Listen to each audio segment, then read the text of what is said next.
Ah, hi Paul and Hiker. Yep. Right, I can see you. I Okay. have no idea what Your happened hand's there. just come up. The problem we've got here is there is a massive delay. So I'll speak and say something and nothing happens for several minutes. So we don't know what happened there. So hopefully you're there with us now. I think we've lost a few because of course we're 15 minutes late. So I do apologise for that. But can I just check that you can hear me? I know you can see me, but can you hear me? And again, we're probably going to get a delay now for another, I probably won't see the answer for a minute or two. The delay is quite shocking in its length, but let's just see whether, can I just confirm that someone can hear me?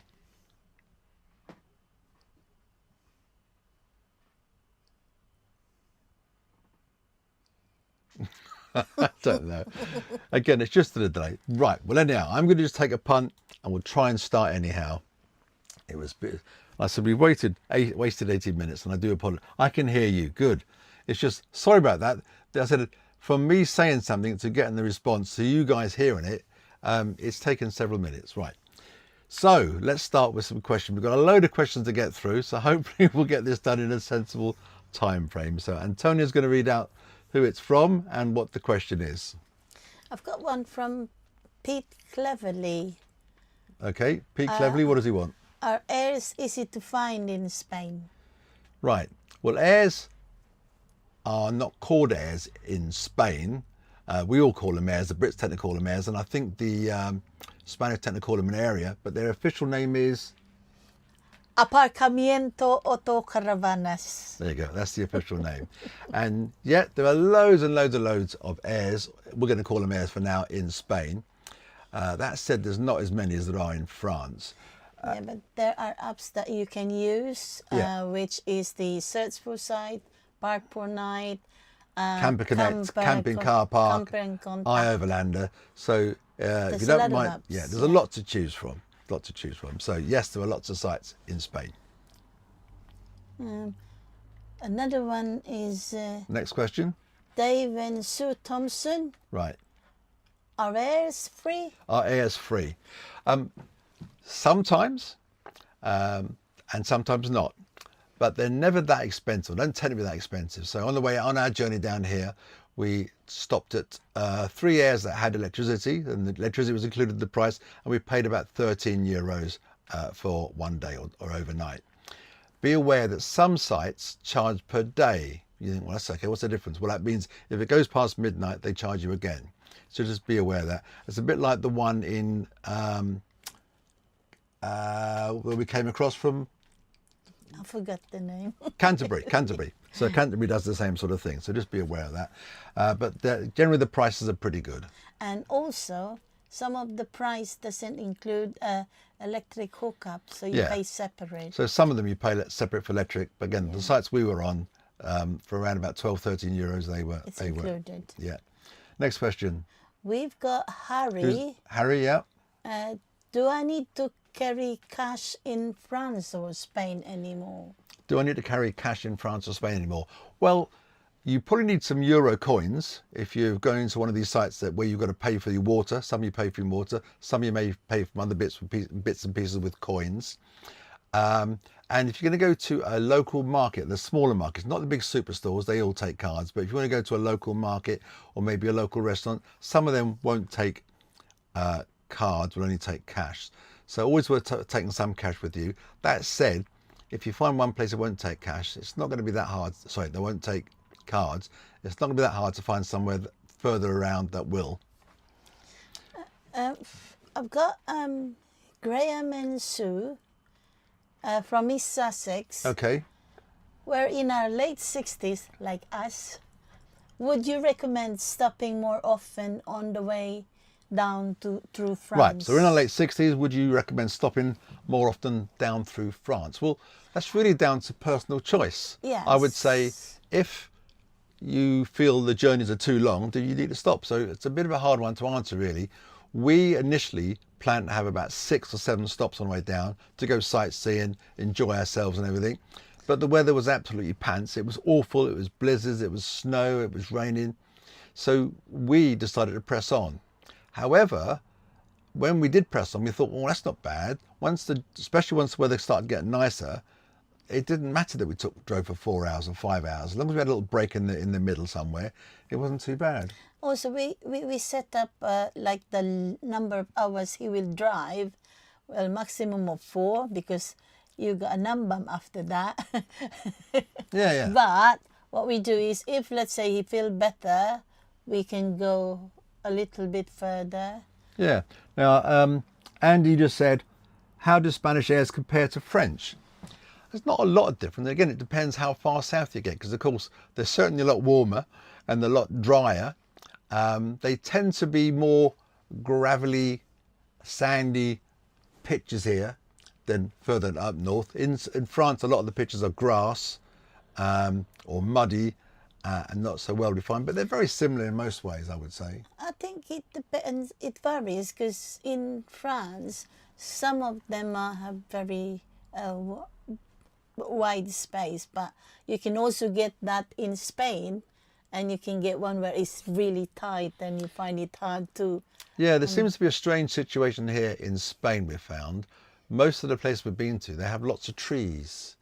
I think they use those for the shade in the summer months, but a lot of them impinge on the sites. And so we have had some friends who had a slight incident with a tree, but we won't mention names because I'm sure they'll embarrass them.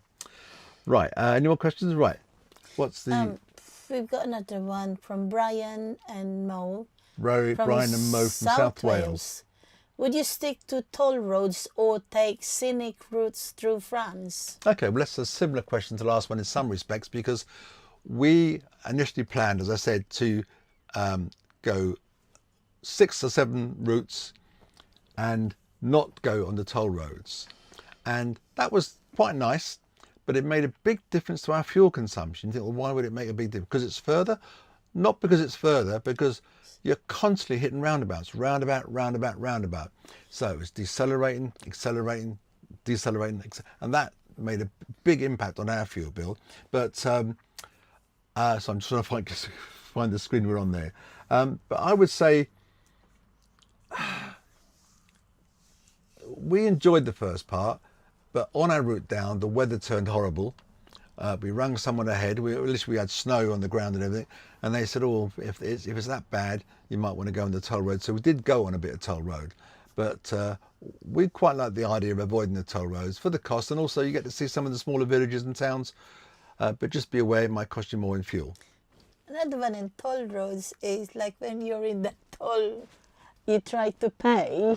Some of them are really tight. Yeah, they can feel quite tight, these bays. And it's very the hard toll to- bays.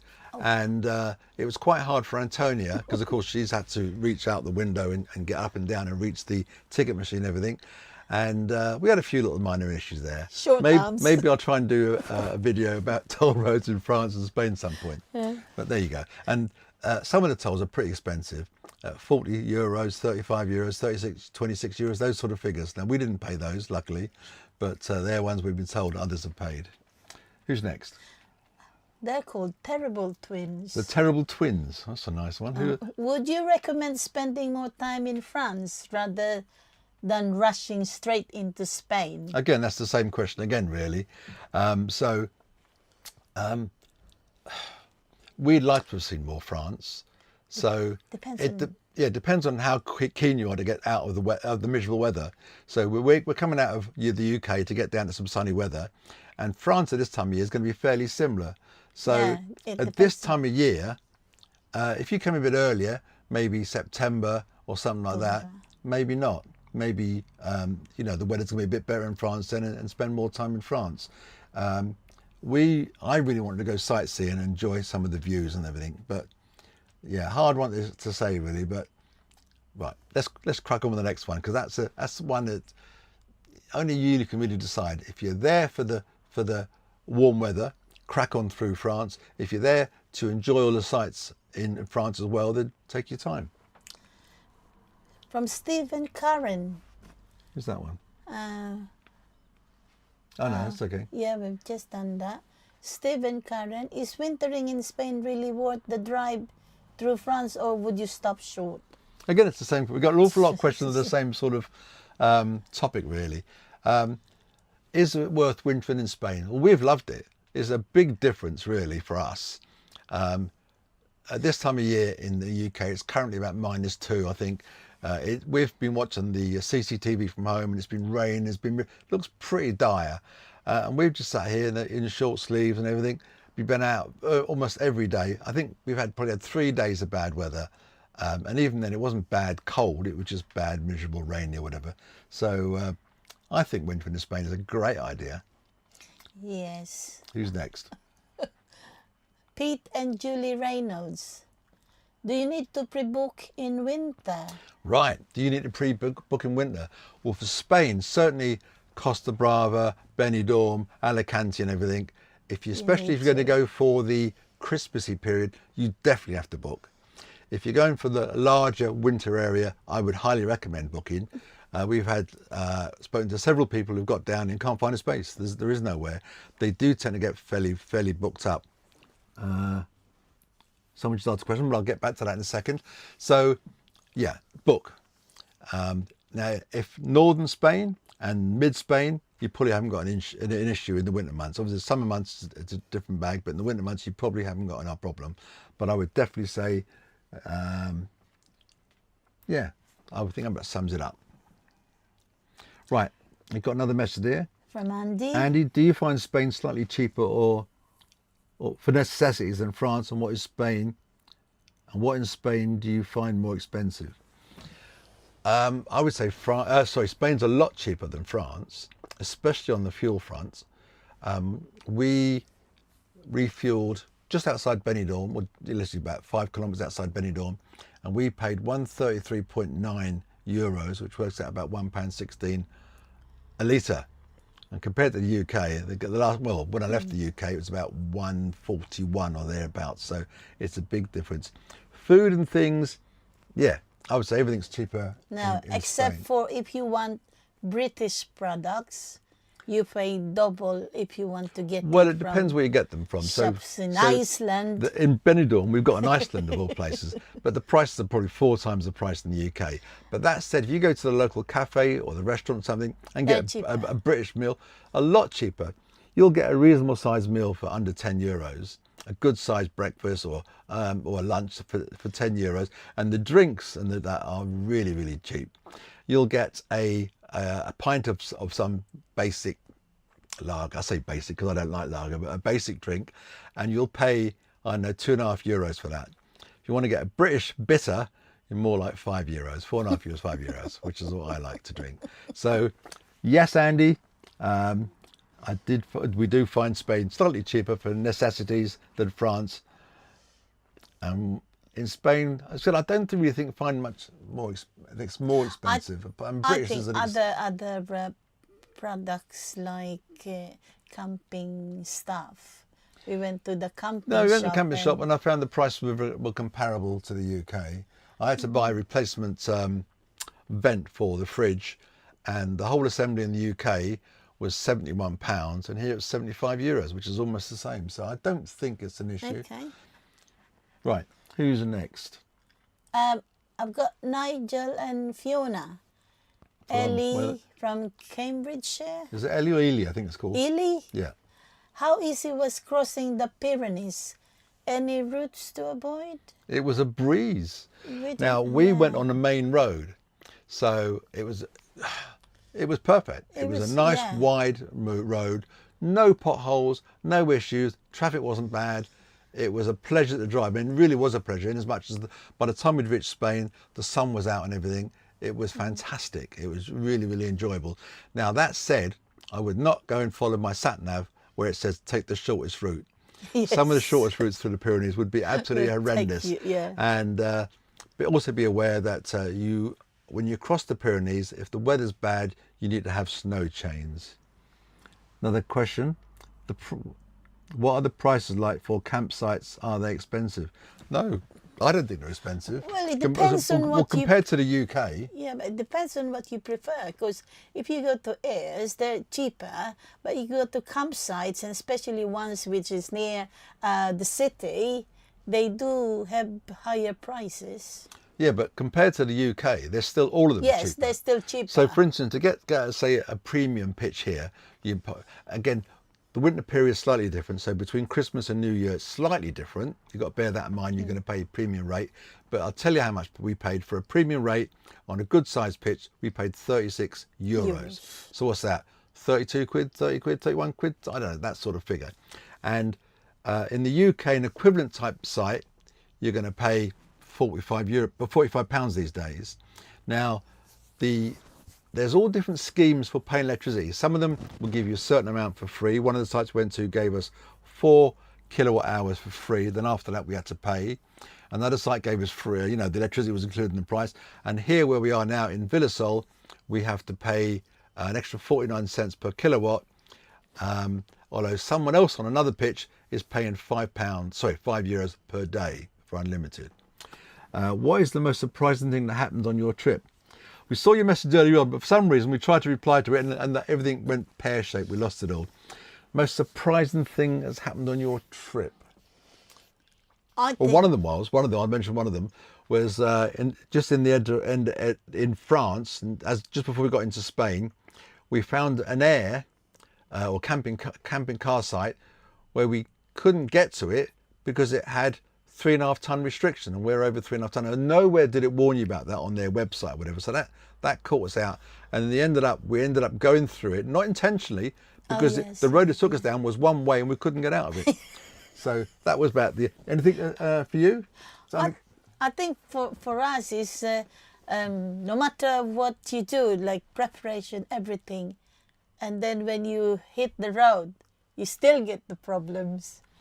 Yeah. Well, the problem. That's surprising because you prepare everything, but it's still an issue. You get a big problem. Possibly, but that's right. Considering we've just driven 1,200 miles from the UK and done all these things to 3 different countries, I think everything went really, really smoothly.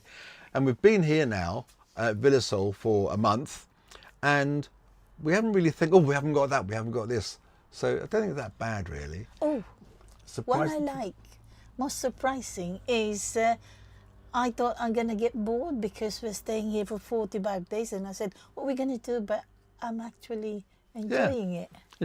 So it's surprising as much. There's more to do than you imagine. I've got another question in a minute, which I'll come back to in a second. So nothing major surprising. I think it's surprising just how I know everybody knows that Costa Brava and all that stuff's got a high number of Brits and everything, but to the extent that did surprise me to a certain amount. You go into Benidorm, and I would say 80% are British owned, British based, British culture and all that stuff, which is a bit strange, right? From Andy, what was your favourite place to visit in Spain? Valencia's nice. I like Valencia.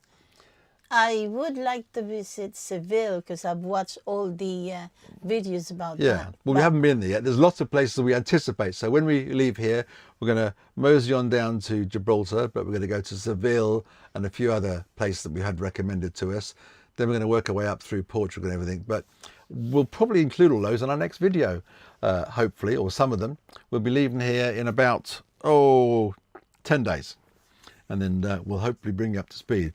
Right, going back to electricity question, had our bill from Al Mafra today, €350 for 15 days. My goodness. Yeah, but come on, Shay. Did you have the heat on full?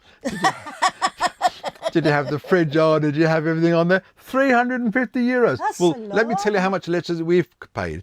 For the first month, we paid 78. We haven't paid it yet, but we've been told it's €78. That said, we're getting all our heat from a diesel heater.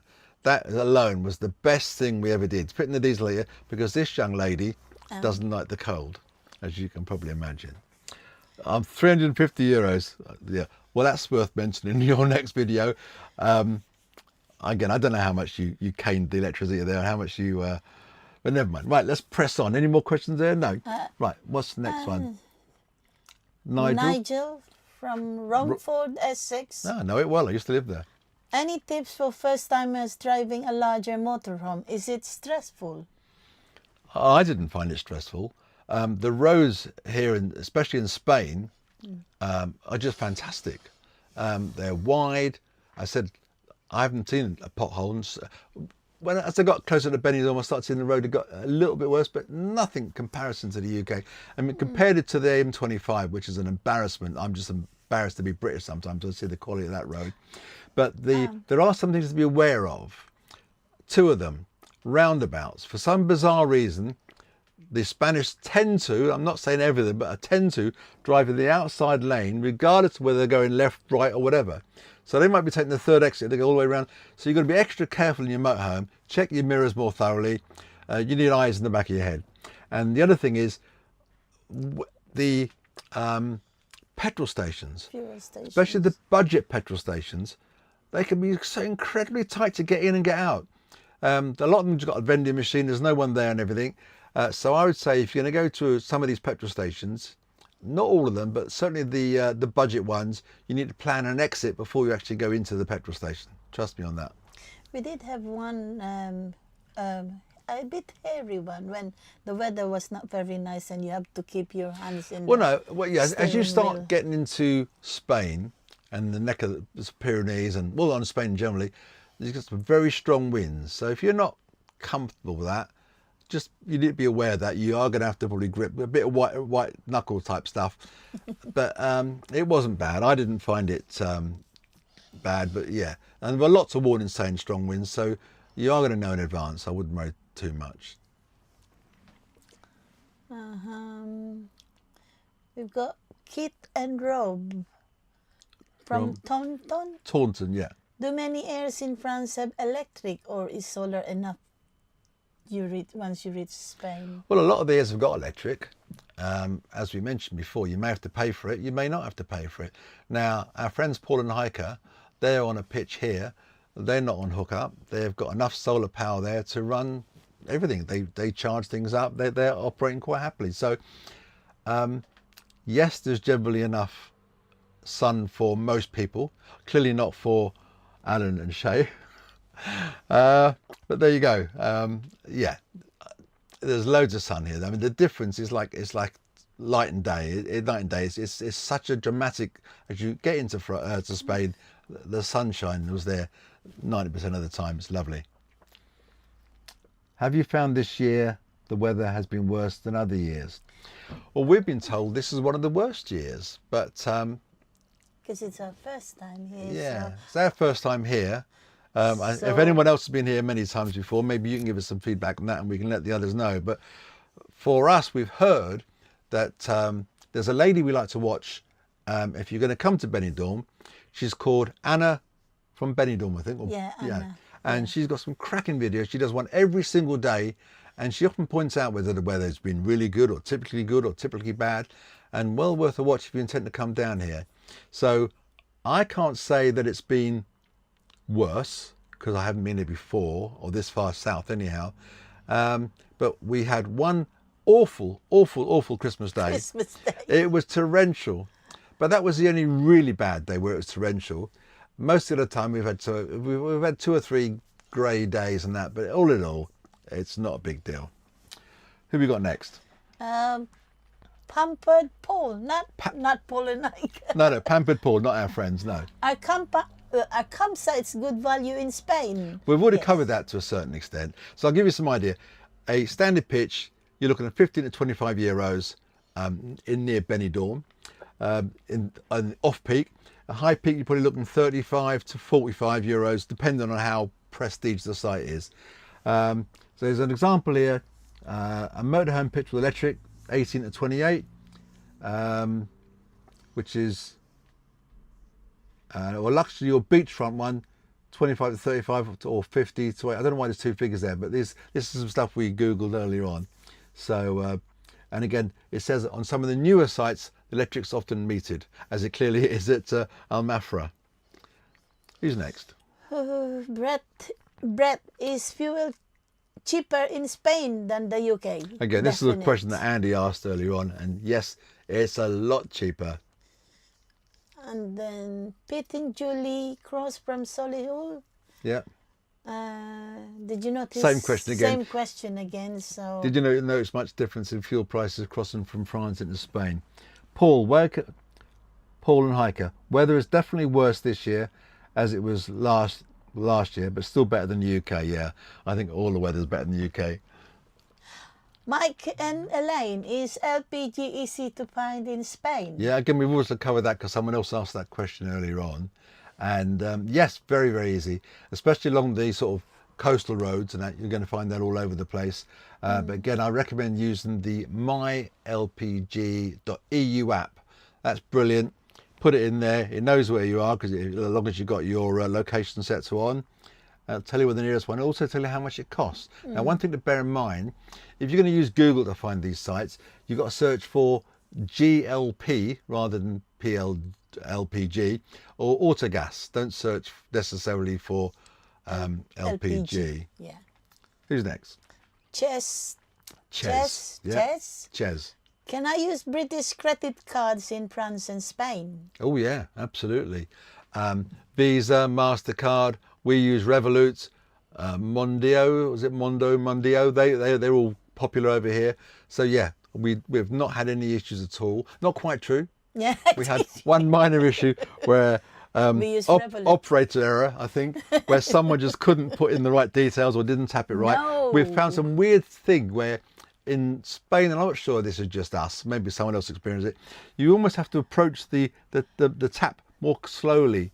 And leave it there. In the UK, we just used to go and tap, go. and it does. But here, down no. here, If yeah. you do that, they reject your card. So I got rejected quite a few times. As I said, operator error. Right, who's next?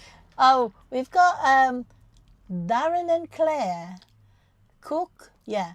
Darren and Claire Cook. What are the speed limits for Aha. motorhomes over Right. 3.5 tons? I kind of guessed someone might ask for it, and it's more complicated than it looks, so I provided a little chart.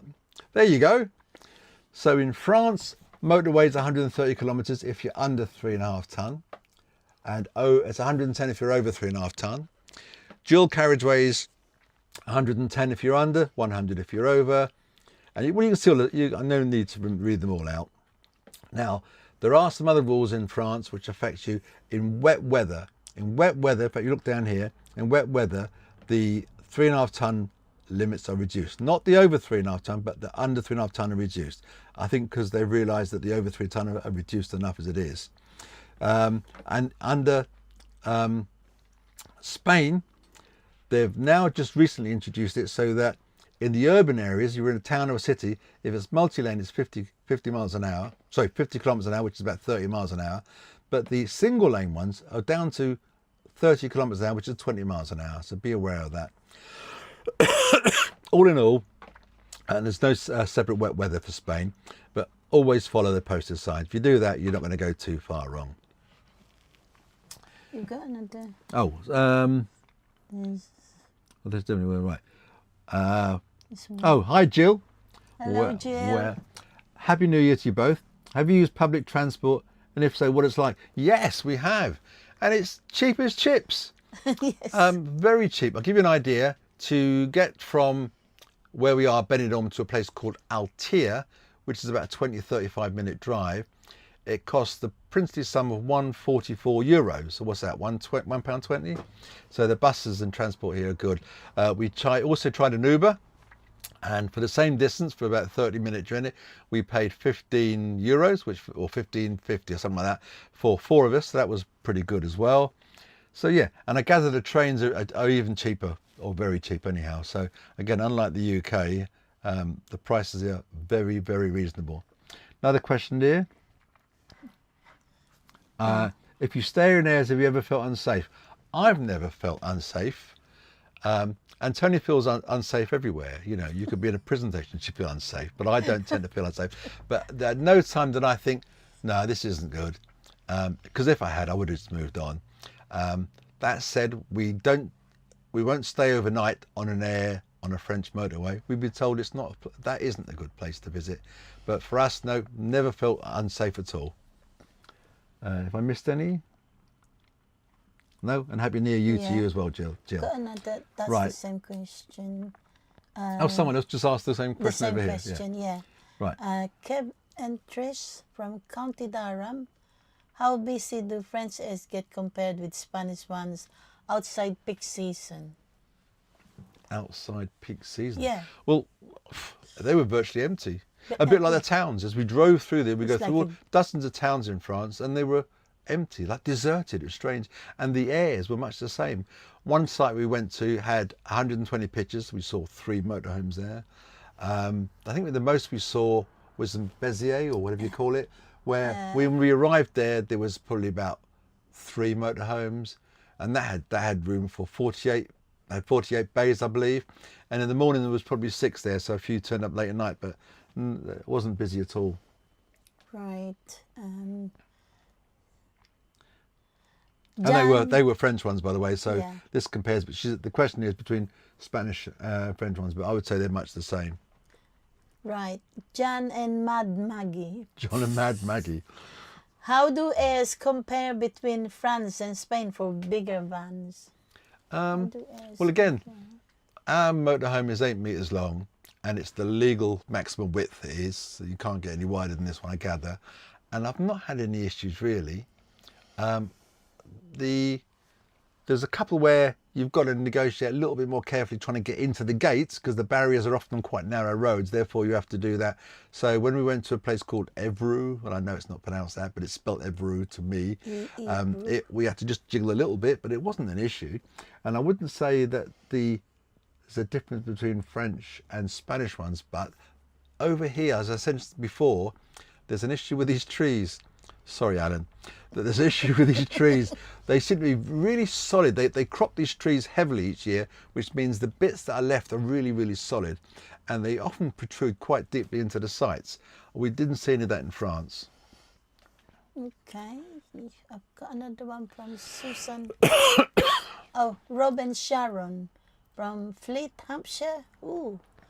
Short hops through France or ferry straight to Spain. Which would you choose? Okay.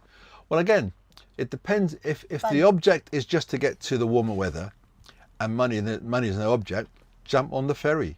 I think some of the people here have done that in the past. I didn't really fancy that, really. I wanted to explore France. Now, we didn't get to explore France, but that was because of the weather. So I suppose that's one good reason for getting the ferry. But also the ferry is incredibly expensive. You can easily spend £1,000 getting on the ferry, depending on the size of your motorhome. I think the cheapest I've ever heard of it is 700 or 800 quid. Yes. Again, if someone else has done it there, maybe they can put a comment on there and let us know whether they found the ferry is beneficial. But for me, I didn't fancy that at all, really. Someone just said, is there a place in France, Spain you would never return to, and if so, why? I don't think there is, actually. No. Again, we've been to France before. We've thoroughly enjoyed France. I do find that the quality of the airs in France isn't the same. Well, it's nowhere near the same as the UK. I know they're not airs there, but even campsites in France aren't up to scratch compared to the UK ones. But I would say the Spanish sites, I think, It's are comparable. better. Yeah, But I can't think of anywhere we wouldn't go again. I think we do so much research, or Antonia does. I normally select a route and give her some target places to go, and then she deeply researches everything and does a million review checks and all that sort of stuff to make sure the sites aren't horrendous. So we've not been that unlucky. But again, if you have, I'd love to know where they are, because then I can warn everybody else. Right. Oh, hang on. What's the food like in Spain? It's British. Well, no, clearly not. In fact, when we initially stopped to see friends in Barcelona, not in Barcelona city, but one of the up in the mountains, which you forgot to mention, and the food there is very different. So the local food is very different.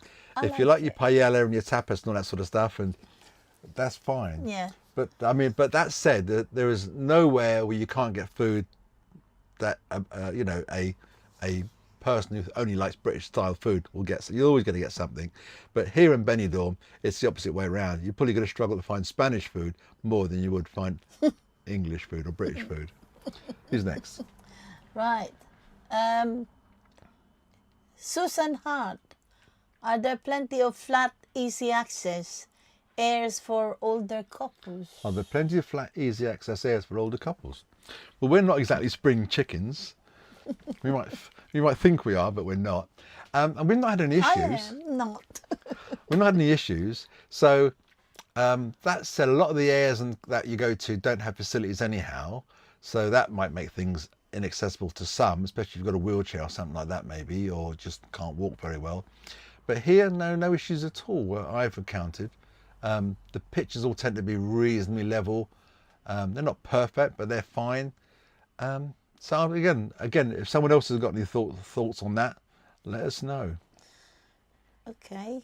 Got a few more. Right, okay. Larry and Kristen Spencer from York. Okay. Any issue with insurance or breakdown cover in Spain? Right. Any issues with insurance or breakdown cover in Spain? Well, we've had no issues. So I probably in that case, I'd invite you guys to tell us if you've had any issues. So we booked our breakdown insurance with the AA this year. They gave us a good deal. That's it really. So I can't say, but if you've had an issue, I'd love to know. We know of people who have had issues, but we've not had any issues ourselves. We've got another one more question, but there's two questions. The first one is Who's this from? Bob Marchi. Bob Marchi. Okay. France or Spain for winter, which would you choose? Oh, right. Well, I would say for winter, it's fairly obvious It's that it's Spain. But that said, we haven't really been to the south of the sort of the warmer parts of the south of France, where I'd imagine because it's more sheltered, the weather might be better there. I don't know, but for us, travelling through Definitely France was Spain. absolutely horrendous. It was awful weather. So, what's your second question? Second question is anything you wish you'd known before your first winter trip? One thing that you might want to be aware of is that when the sun sets here, it's like a switch. It's cold. It's cold, no sun. Not cold freezing, but it's probably 6 degrees, 7 degrees, 8 degrees, maybe 10 degrees.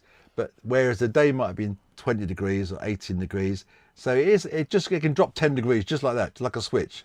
So there you go. Right. So are there any other questions anyone's going to like to ask? Because that's all the questions we've got here from all other social media posts. Apologise. And again, I have to apologise because I ask a question and for some reason you guys aren't seeing it for about 2 or 3 minutes. So we're newbies. yeah. So I said, I have no idea why it went wrong initially. We practiced it, we rehearsed it, we did everything there, and then YouTube kept saying, we can't see your data, we can't see your data. Even though I think after the event, we could see the data. It was telling us porkies, but there you go. Right, so I think we're going to wrap it up on that one. And thanks everyone. I hope you enjoyed that. And Thank you everybody for joining us. This hopefully will be better the next one. yeah, well, there you go. I hope you enjoyed that. We're going to call it a night now. I've no idea how long we've been talking for. I don't know. 20:55 and we started on... Okay, so we did about 40 minutes really, so it's not too bad at all. But there you go. Yeah. Anyhow, I'm going to call it a night there. Thank you very much. Oh, and one more question. Oh, I've been very informative. Thank you. Thank you thank too. you very much. All Bye right, bye. see you guys again soon.